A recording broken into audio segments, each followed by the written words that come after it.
Her Majesty embraced technology during the first national lockdown, a move which is allowing her to remain in touch with Britons even after she started to drastically reduce her in-person visits outside of the palace walls due to her advanced age and episodic mobility issues.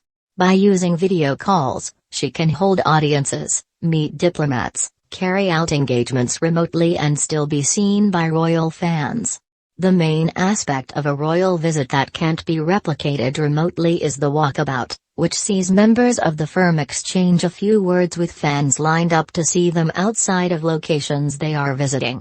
But the monarch may not be entirely sad to be missing out on this tradition, according to royal author Ian Lloyd. The author of The Queen, 70 Chapters in the Life of Elizabeth II told Express.co.uk, "The only thing that wouldn't happen are walkabouts, so that is missing, but that's going to be necessary at the moment. I also think she was starting to get fed up with walkabouts. They were set up by her in the 1970s as a way of meeting people, but these days people only want selfies and photographs of her. They just hold up their cameras or, even more alarming, their iPads, so she is faced with a wall of that when she looks at the crowd. It's horrible." Princess Anne once said that, because of their phones, people now only actually believe they have seen something if they can photograph it, so they lose the immediacy, their memory. Also, there is a lack of respect in this. When the walkabout started 40 or 50 years ago, people would have never dreamed of sticking up a camera in the Queen's face. Buckingham Palace confirmed the monarch is suffering from episodic mobility problems on May 9, when it issued a statement saying the Queen would not attend the state opening of Parliament on the following day. The Queen first sparked health concerns on October 20 last year, when she cancelled a planned visit to Northern Ireland to mark the nation's centenary. At the time, Buckingham Palace said the monarch was following her doctor's advice to rest for a few days.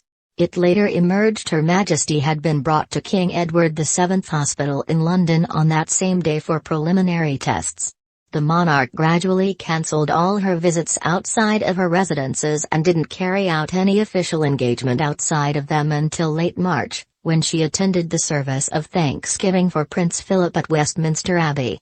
"Don't miss, Queen has embraced technology very well as Zoom monarch." Insight, Queen told It Would positive to have Harry on Jubilee balcony. Clip, Express letters, "A privilege to live through golden reign." Report, her missed attendance at the Commonwealth Day service in March and the state opening of Parliament last month fueled concerns for the monarch.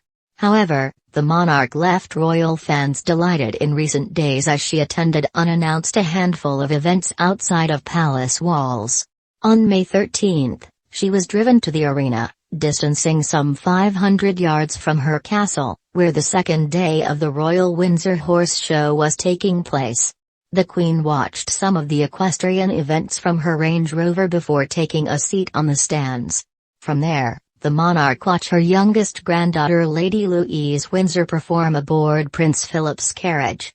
The Queen was all smiles while in the company of Penelope Knightball, a close friend of the late Duke of Edinburgh, Prince Edward, and Sophie, Countess of Wessex.